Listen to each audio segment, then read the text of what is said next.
ओम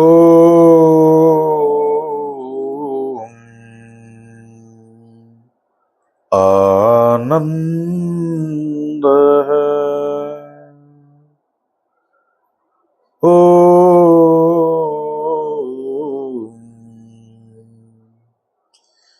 आनंद है। सभी को सादर नमस्ते। ऋषियों की अमृत धारा चैनल में आप सभी का स्वागत है, हार्दिक अभिनंदन है।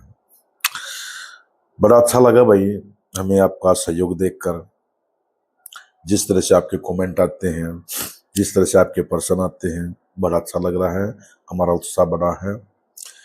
और एक जिस उद्देश्य को लेकर हमने ये चैनल बनाया था वो लगभग पूरा होता हुआ हमें दिखाई दे रहा है। तो मैं वीडियो को ज़्यादा लंबी न बनाते हुए अंत में आपको इतना ही कहूँगा कि इस ज्ञान को, इस आध्यात्मिक ज्ञान से ज़्यादा लोगों तक ये ज़्यादा से ज़्यादा ज्ञान पहुँचना चाहिए। इसमें आपका सहयोग और हमारा सहयोग लगातार बना रहेगा। तो जो भी कोई आपका प्रश्न है हमें कमेंट कर जरूर लिखिए, आपकी हर जानकारी गुप्त रखी जाएगी। इसमें भी हम अपना पर्सनल नंबर भी डाल देंगे, अगर किसी को पर्सनल बात करनी है तो हमें सीधा लाइन पे भी बात कर सकता है, हमारे कॉन्टैक्ट नंबर पे भी बात कर सकता है। तो हम अपने विषय पर आते हैं। हमारा एक विषय आया है, अभी एक प्रश्न आया है। वो प्रश्न आया है बहुत ही महत्वपूर्ण और बहुत सूक्ष्म प्रश्न है। ईश्वर, किसी ने हमारे से पूछा है कमेंट करके कि ईश्वर क्या है, उसके बारे में हमें ठीक ठीक जानना है। उसकी संक्षिप्त और विस्तृत जानकारी, दोनों प्रकार की जानकारियां हमें दीजिए। तो प्यारे दर्शकों देखिए, ईश्वर एक ऐसा विषय है कि केवल उसको कुछ समय की वीडियोस में 10, 15, 20, 30 या 1-2 दिन या 1-2 साल में उसका वर्णन करना नामुमकिन है। फिर भी हम प्रयास करेंगे कि ईश्वर का जो विषय है उसको टुकड़ों में बांटकर उसके बिंदु सब बिंदु मुख्य रूप से कुछ एक ईश्वर की जो चर्चा है उसके बारे में करेंगे और ठीक ठीक से उसकी जानकारी आप तक देने का प्रयास करेंगे। तो सबसे पहले देखिए प्रश्न ये बनता है कि उनका जो प्रश्न करता था, उनका प्रश्न ये था कि भाई ये जो राधा कृष्ण है, राम है, हनुमान है, बाली है और दूसरे भी जो महापुरुष है, तो क्या ये ईश्वर हैं? तो प्यारे दर्शकों देखिए, बुरा नहीं मानना, सत्य को सुनने की हिम्मत आपके अंदर भी होनी चाहिए। अगर ईश्वर का ये अर्थ आप लेते हैं कि वे महापुरुष, यानी श्री राम जो थे वो बड़े महापुरुष थे, उनके भाई लक्ष्मण, उनके भाई भरत और शत्रुघ्न इत्यादि, उसके बाद भी बहुत सारे महापुरुष हुए हैं। उसके बाद जैसे कृष्ण जी हुए हैं महाराज, अर्जुन है, नकुल सहदेव पांडव कौरव हुए हैं, दामा भीष्म इत्यादि, और भी बहुत सारे महापुरुष हमारे हुए हैं, जैसे समय समय पर आते रहते हैं। अगर ये कहकर उनको ईश्वर से संबोधित करना चाहें कि वो बड़े अच्छे व्यक्ति थे और उन्होंने समाज कल्याण के लिए बड़ा अच्छा कार्य किया था, तो हम इसलिए उनको ईश्वर कहते हैं, तो इसमें कोई बुराई नहीं। बात को समझने की कोशिश करिए। अगर हम उन महापुरुषों को ये परिभाषित करते हैं, ये कहकर उनको ईश्वर कहते हैं कि वे महापुरुष थे, उन्होंने समाज कल्याण के लिए बहुत ही महत्वपूर्ण कार्य किया है, इसलिए हम उनको ईश्वर कहते हैं, तो कोई आपत्ति नहीं है। ना है ये हमारे वेदों को कोई आपत्ति है, न वेदांगों को कोई आपत्ति है, ना हमारे दर्शन शास्त्रों को कोई आपत्ति है, न ही हमारे को ऋषियों को आपत्ति है, और ना ही हमारी आत्मा और ईश्वर को, यानी परम परमेश्वर को कोई आपत्ति है।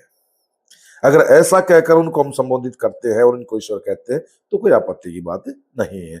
जैसे हमारी स्वामी दयानंद जी हैं, ऋषि स्वामी दयानंद जी, उनको भी कुछ लोग ईश्वर का स्थान देते हैं। हमारे गुरु नानक देव जी हैं, महावीर स्वामी है, महात्मा बुद्ध है, और भी कई सारे महापुरुष हैं। अगर ये कहकर भाई वे बहुत ही महान पुरुष थे, इसलिए हम उनको ईश्वर कहते हैं। तो किसी को कोई आपत्ति नहीं है और न ही इसमें कोई तीसरी बात, दूसरी बात कहने की आवश्यकता है। लेकिन प्रश्न ये बनता है कि अगर हम ये कहकर उसको ईश्वर कहें कि वो परम पिता परमेश्वर,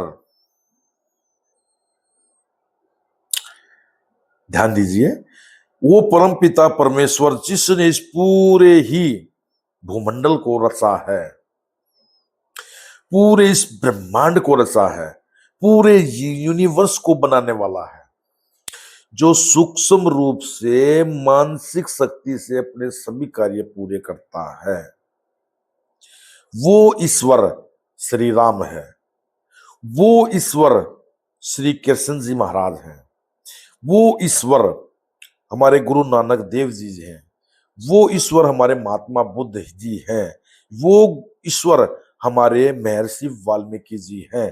तो ये कहना सिरे से ही गलत है।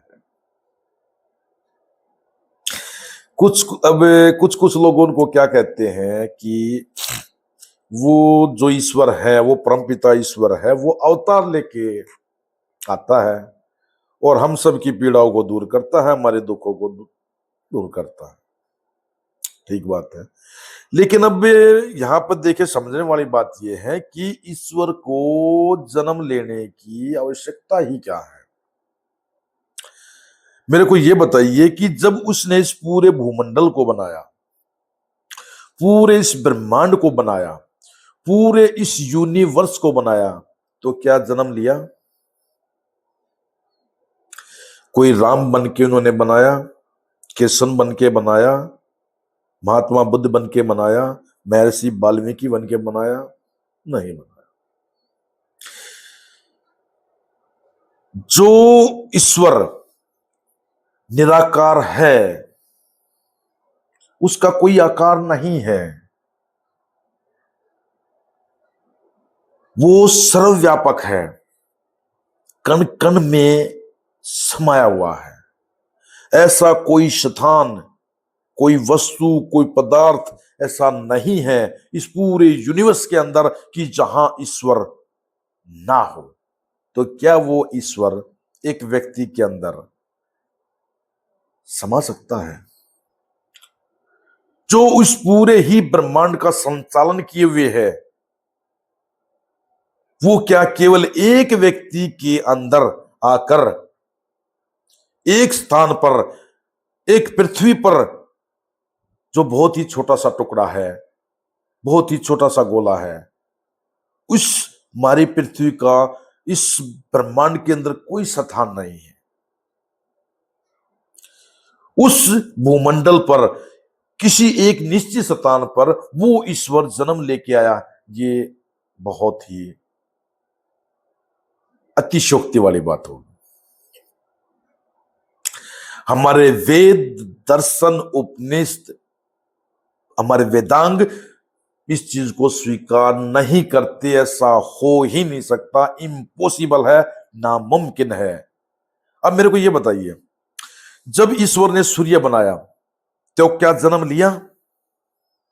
मेरे को बताइए, कहीं आपने पढ़ा है, किसी पुस्तक में आपने पढ़ा हो कि ईश्वर ने सूर्य बनाने के लिए भाई राम का अवतार धारण किया हो, भीम का अवतार धारण करे, या किसी मनुष्य का, किसी राजा महाराजा का अवतार धारण करके उस सूरज को बनाया होगा कि सूरज को, जिस एक सूरज, एक तारे की वजह से ये पूरी ही पृथ्वी रोशन रहती है। आवश्यकता पड़ी जब अपनी मानसिक शक्ति से वो सूर्य को बना सकता है, जो कि एक बहुत ही छोटा सा तारा है। इस ब्रह्मांड के अंदर तो सूर्य से भी बड़े बड़े बहुत ही अनगिनत तारे हैं, जिसको गिना भी नहीं जा सकता।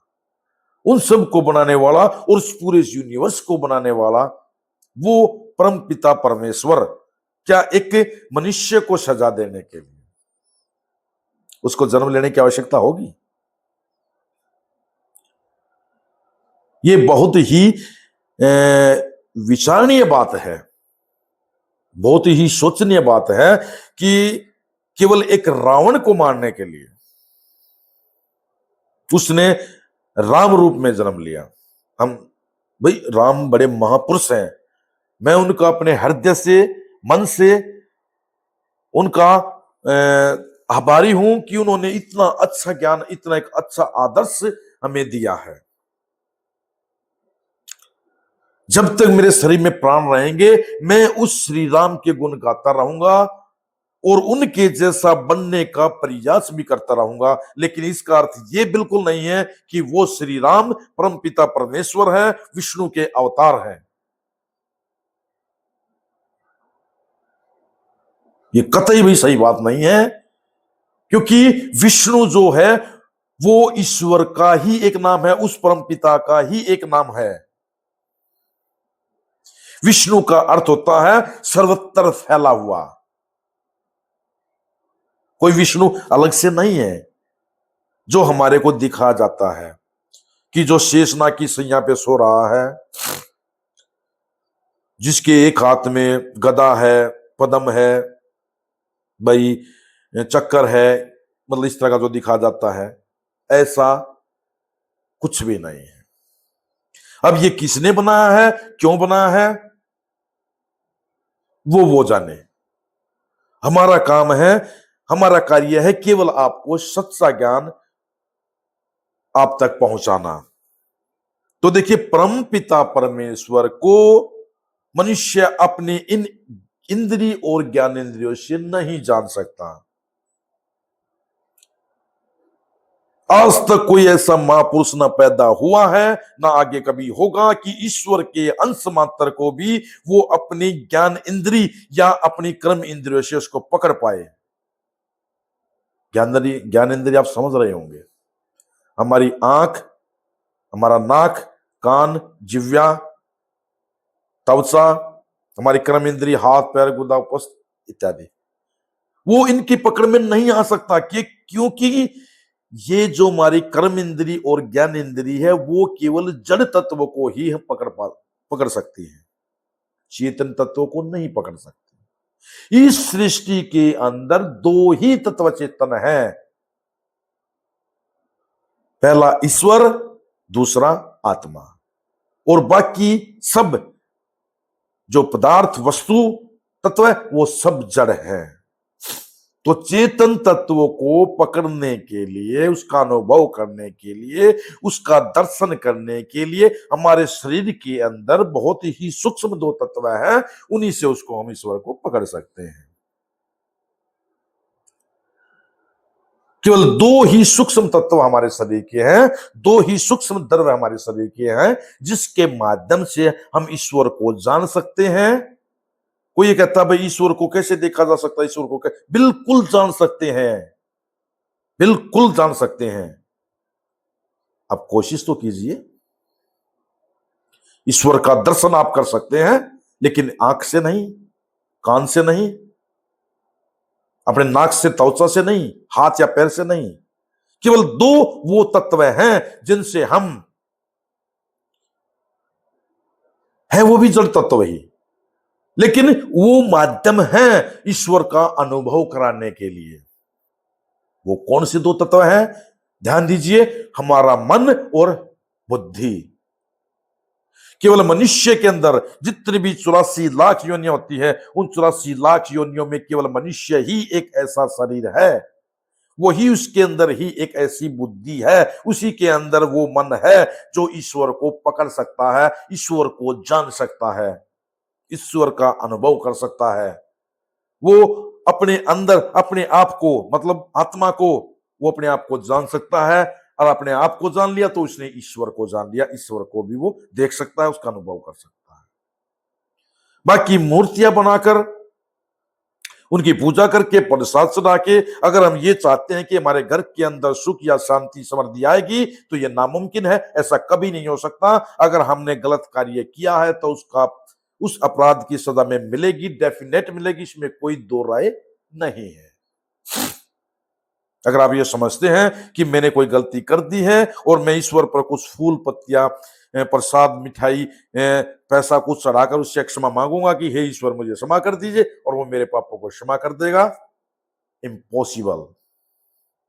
सवाल ही पैदा नहीं होता है, क्योंकि ईश्वर रिश्वतखोर नहीं है। आप जान लीजिए, ईश्वर जो है वो रिश्वतखोर नहीं है। रिश्वतखोर कौन है? वो हम है, ईश्वर नहीं है। ईश्वर तो बहुत ही ज्यादा बुद्धिमान, बहुत ही ज्यादा कल्याणकारी, क्योंकि वो हमें सजा देकर भी हमारा कल्याण ही करेगा। ये भी आप समझ लीजिए, वो अपने हमारे अपराधों को क्षमा नहीं कर सकता। ईश्वर, जिसने ईश्वर के सुख को प्राप्त कर लिया, ईश्वर का दर्शन प्राप्त कर लिया, उसको कुछ और जानने की इस संसार के अंदर, इस ब्रह्मांड के अंदर उसको आवश्यकता ही नहीं है। उसको आवश्यकता ही नहीं है। उसको जानने के लिए, ईश्वर को जानने के लिए पहले हमें यह जानना होगा, ये जो हमारा शरीर है ये क्या है। इस शरीर के अंदर जो हमारा मन और बुद्धि है उसको जानना होगा। जब जिसने मन और बुद्धि को देख लिया, उसका अनुभव कर लिया, दर्शन कर लिया, फिर उसको पता चलेगा कि मन और बुद्धि का जो दर्शन करने वाला है, उनको देखने वाला वो कौन है? वो क्या है? आत्मा है। मैं स्वयं हूं, मैं खुद हूं। जब उसने मैं मेरे को खुद को जब जान लिया, तो उसने फिर उस रब को ही जान लिया, उस खुदा को ही जान लिया, उस परमपिता परमेश्वर को ही जान लिया। तो प्यारे दर्शकों, ये विषय इतना सूक्ष्म नहीं है कि केवल एक ही दिन में या एक साल में, ये बहुत ही विस्तृत विषय है। फिर भी ये प्रश्न आया है, तो मैं आपको विश्वास दिलाता हूं कि इस विषय को आपको पूरी तरह से आपके मस्तिष्क में ये विषय मैं उसको पूरी तरह से समझा के ही रहूंगा। लेकिन इसके लिए आपको हमारा सहयोग देना होगा, हमारे उत्साह को बढ़ाना होगा। हमारी वीडियो को ज्यादा से ज्यादा देखकर मुझे किसी और स्वार्थ की आवश्यकता नहीं है। गुरु महाराज की कृपा से, उस परमपिता परमेश्वर की कृपा से सब प्रकार का सुख और आनंद है। केवल मन के अंदर कोई जिज्ञासा है, मन के अंदर कोई अशांति है, तो केवल वो ये है कि हमारे समाज में बहुत ज्यादा अज्ञान फैला हुआ है। उस अज्ञान को किसी भी प्रकार से कम किया जाए, वही हमारी कोशिश है। तो प्यारे दर्शकों, वीडियो ज्यादा लंबी हो रही है, तो हम अंत में आपको ये कहकर अपने आज के इस एपिसोड को यहीं समाप्त करना चाहेंगे कि ज्यादा से ज्यादा इसको सब्सक्राइब करो, ताकि ये जो सच्चा ज्ञान है ज्यादा से ज्यादा लोगों तक पहुंचे और उनको भी सच्चाई का पता चले कि वास्तव में ही सच्चाई क्या है, हमारा सनातनी सच क्या है। तो ईश्वर से संबंधित दूसरी जानकारियां हम अगले एपिसोड में आपको जरूर देंगे। हमारा समय समाप्ति की ओर हो रहा है, तो आपने जो इतना ध्यान देकर हमारी वीडियो को सुना है, और उसके लिए मैं आपका हृदय से गदगद हूं। आप सभी का इसके लिए धन्यवाद। और